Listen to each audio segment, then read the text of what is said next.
औज़ु बिल्लाहि मिनश शैतानिर रजीम बिस्मिल्लाहिर्रहमानिर्रहीम। सुल्तान सलाहुद्दीन अय्यूबी को जब एक मौक़े में कामयाबी के बाद नहायत ही खूबसूरत महल रहाइश के लिए पेश किया गया तो आपने इससे मुँह फेरते हुए कहा, हम जहाँ हमेशा रहने को नहीं आए, ये महल इनके लिए नहीं जिन्हें मौत का हर घड़ी इंतज़ार हो। हम तो जहाँ अपने अल्लाह के अहकाम की बजा आवरी के लिए आए हैं।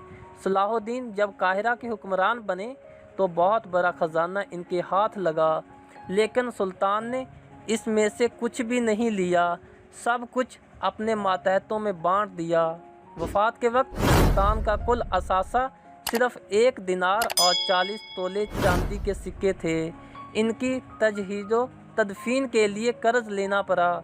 सुल्तान ने मरने से पहले अपने परचम बरदारों को अपने पास बुलाया और फरमाया कि तुम मेरे जनाजे के आगे आगे नए फैंसी किस्म के अलम की बजाय पुराने कपड़े का झंडा उठाकर चलते हुए बुलंद आवाज़ से ये कहना, लोगों इधर देखो, सुल्तान सलाहुद्दीन अय्यूबी इन बुसीदा कपड़ों के सिवा अपने साथ कुछ लेकर नहीं जा रहे। अल्लाह, ये थे सुल्तान सलाहुद्दीन अय्यूबी जिसने मुसलसल फतूहात से पूरे यूरोप में तहलका मचा दिया था। अंग्रेज़ जिससे थर थर कांपते थे। जब सुल्तान इस जहां फ़ानी से रुखसत हुआ तो कोई घर छोड़ गया, ना ज़रई ज़मीन ना कोई जायदाद। इस मर्द दरवेश की वफ़ात को तकरीबन 1000 साल गुजर चुके हैं, लेकिन यूरोप और एशिया के मौरखीन इस फरमा रवां का नाम आज भी इज़्ज़त एहतराम से लेते हैं। तारीख़ शाहिद है कि सिर्फ वही बादशाह और फरमा रवां दीनों दुनिया में सुरखरू होते हैं जो ज़र ज़ाहिर और मालो मता से कोसों दूर और ऐशो इशरत से बिल्कुल आज़ाद हूँ। अल्लाह की राह में जहाद गोया इनकी ज़िंदगी का महबूब मशगला था।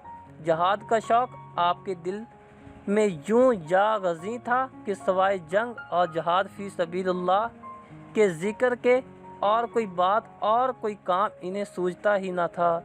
जो शख्स भी आपसे जहाद की बात करता आपको अच्छा लगता और वहीं आपका मुकर्रब होता। जहाद फ़ी सबीलिल्लाह के इस शौक़ में आपने अपने अहलो एयाल और घर-बार सब कुछ छोड़कर जंगी खैमों को अपना मस्कन बना लिया था। एक दफ़ा सुल्तान साहिल समंदर पर आए, लहरें जोबन पर थीं। इस लम्हे सुल्तान ने कहा कि जब मैं ज़मीन की खुश्की पर तमाम कुफरिया ताकतों को ज़ेर कर लूँगा तो फिर समंदरी सफ़र करके जज़ायर और समंदर पार रहने वाले अल्लाह के दुश्मनों पर ज़लगार करूँगा, जहाँ तक कि रोए ज़मीन पर कोई काफिर कोई मुनकर ज़िंदा ना रहे। जब सुल्तान से कहा गया कि फ़ौजों को समंदर में ले जाना मुनासिब नहीं, हलाकत का ख़तरा है, तो सुल्तान ने पूछा, बताओ फिर मुसलमान के लिए सबसे बेहतर मौत कौन सी है? जवाब दिया गया कि शहादत फ़ी सबीलिल्लाह। सुल्तान ने कहा, तो फिर मैं बहरो बर में ऐसी मौत की तलाश में रवाना होना चाहता हूँ। सुबहान अल्लाह, सुबहान अल्लाह। ये थे सुल्तान सलाहुद्दीन अय्यूबी।